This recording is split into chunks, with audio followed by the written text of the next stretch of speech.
Kings don't dream for comfort. They dream for conquest. Hey everybody, Dr. Martin Williams here. You know what I do? I help people discover, develop, and deploy themselves into the world and make sure they don't lose themselves on the way. When we start talking about the dreams of a king, what are we really getting at right now? And it's really about this question. Are you dreaming something that's big enough that shocks you, but you know inside it's already been done? It can be done. This is real. And this is my thing. This is the way I influence the world, by making this dream come true, right? It's something that is really possible. You can see it, you can feel it, it's in your heartbeat. So here's my question for you. Have you ever felt like God, the creator, God showed you something that was bigger than you'd ever experienced? Has he ever shown you or given you an idea that was so big, it was scary, but you also felt the passion to do it? That dream that's in your head. Here's the point I want to make. The proof that you're called to reign is that your dream doesn't fit inside your current reality. What you're dreaming doesn't fit inside the world you see right now. That's how we know you're a king, and that's how we know you're dreaming. All great kings, and you remember my definition of kings, monarchs, called to rule on the earth, but not to rule other people. It's to rule this idea, this concept, this personality, this reason for your life. That's what you're the king over.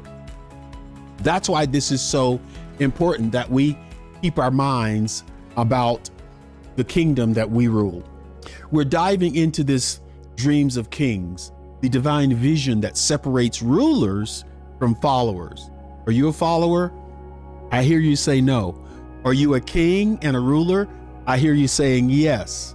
Understand this. Your dream is not a fantasy. Everyone else that you tell might say it's a fantasy, but it's not a fantasy. It is a forecast. Not fantasy, forecast. Say it with me. Not fantasy, forecast. Your dreams are forecasting what is to come. Your dream, because it's God showing you tomorrow while you're still standing in today. I might be sitting here talking to you physically, but mentally and emotionally and spiritually, I'm in a whole different world. I've already realized it, because now I have learned to trust my dreams. Have you learned to trust your dreams? Or do you just let everybody trample on them? They call you the dreamer and you just stop. You've given it up. When you give your dreams up, that's when life starts to go really bad. Other people can see it as their reason for living to make sure you forget your dream. So if you've got a dream that's burning, burning, burning, burning inside of you, you have to hit that like button right now. If you got a dream burning inside of you, hit that like button, share this message, talk to people, tag another person. Send them the link. Make sure they know that they must not stop dreaming. They have to stop doing that. Why? Because today we're gonna wake up the dreamers in all of us. Because all of us were born to reign. But every king has to have a dream. Every king has to have a dream. That's the only way this works. Kings see what others don't. If you're a true king, you see what other people don't see. You imagine what others don't imagine. Because dreams are divine blueprints. They're heaven's strategic sessions giving to earth's representatives. Your dream inside your head right now, that's heaven, that's creator, that's God himself giving you strategic sessions right here, because you're on earth right now. You're not in heaven, you're here. So you're here on earth for a reason. So he's given you a dream. I believe that. And some people say, you talk about God a lot.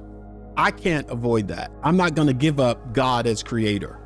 I give up religion. I'm not religious, but I know there is a creator called God, Elohim, the creator of all things, the creator of me, the creator of my assignment, the creator of when I was born, how I was born, what body I was put in, and the true calling that I have. I'll never give that up. If that offends you, I'm not offended if you're offended. You do what you must. I just know and believe that there's a creator who created me with a reason. I'll just be honest. I didn't just get here because I was born, I was created as something, and over time, I'm part of some evolution. I am not. I was created on purpose, with purpose, for purpose. On purpose, for purpose, with purpose. I am not an accident. Period, point blank. You can think what you want, but I'm here for a reason, and I know it. I'm absolutely sure of it. There's a great story in Genesis 41. When Pharaoh had a dream that revealed the economy of Egypt. Had a dream, could not interpret it. He didn't understand it, but the dream was real to him. The dream was so real to him that he couldn't even sleep, right? That was the dream of a king. Joseph, though, interpreted the dream for him. Joseph could understand the dreams of kings and give them interpretation. Joseph interpreted this dream to mean there's going to be a famine that comes in the future, but that's out there. We can prepare for it 7 years early. We can prepare for this. So when kings dream, there are interpretation. That's how dreams work. God hides the future in pictures, so only the faithful will seek to understand them. God hides what's going to happen tomorrow by telling a dreamer today what's coming. And that's me and you.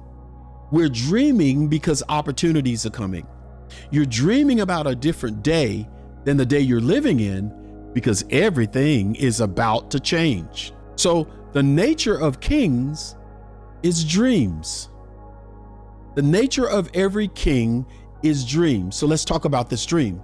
A king's dream isn't about status. It's about stewardship. When you have a dream about something, it means you're responsible for incubating, keeping that dream.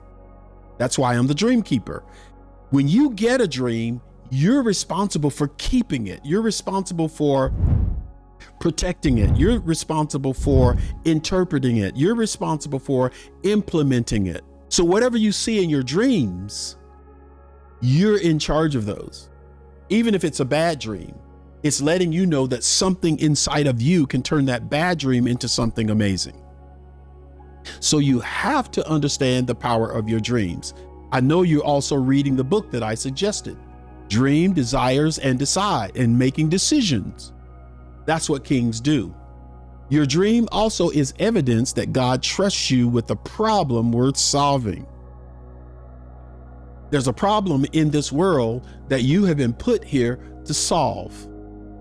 You have to understand that and know that. So kings don't wait for things to happen. They see them before they exist. You got to start believing in your dreams more than you believe in the natural things you can touch or feel that's around you. Everything I can touch and feel around me came out of someone's dream, came out of someone's creativity, came out of someone's desire, came out of someone's thinking about what the future could look like, and then they built it. You and I are no different. We're the same. Martin Luther King Jr. didn't dream for applause. He dreamed for alignment with himself and the message he would give to other people so that they could align with their own dream. His I Have a Dream speech was heaven speaking through a man who saw something beyond segregation. He saw reconciliation.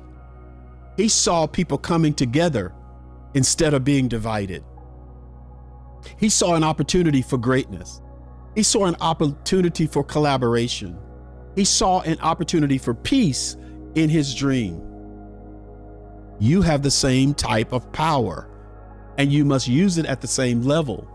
You have to become responsible for it. His dream was sight, not sleep. His dream was an awakening into a life that was powerful for us all. So every innovator, every entrepreneur, every farmer or reformer, every kingdom citizen, every business person, every teacher, everybody that you know must first be a dreamer. The dreamer is carrying an idea that's amazing. You and I must do it, and we must do it on purpose. Everybody's a dreamer. But some of us have been taught to not dream, or to don't pay attention to dreams. Dreamers never get anywhere.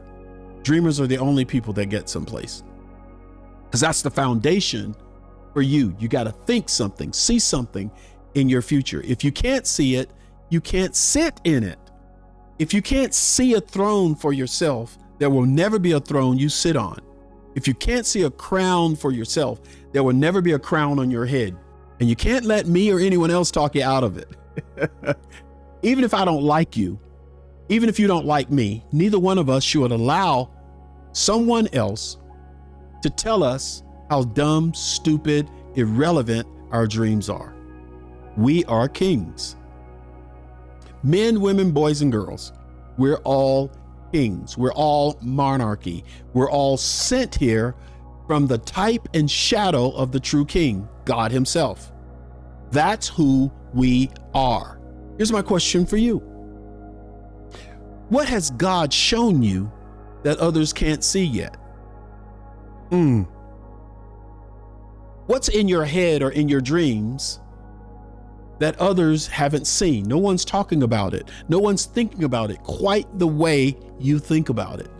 Do something. Write it down. Make sure you're reminded of what that one thing is. Don't argue with it. Don't have a conversation with, I don't know. No, don't argue with it. Don't post it. Just protect it. You might not need to tell anybody this thing. Write it down for yourself, because it's going to need to be protected. Because as soon as you say something about it, there are going to be people who say, that's the dumbest thing I ever heard, or that'll never happen. There is no way that's going to happen for you. There's no way that's going to happen in our world. You're going to have to protect it. Subscribe and go ahead and watch the next video.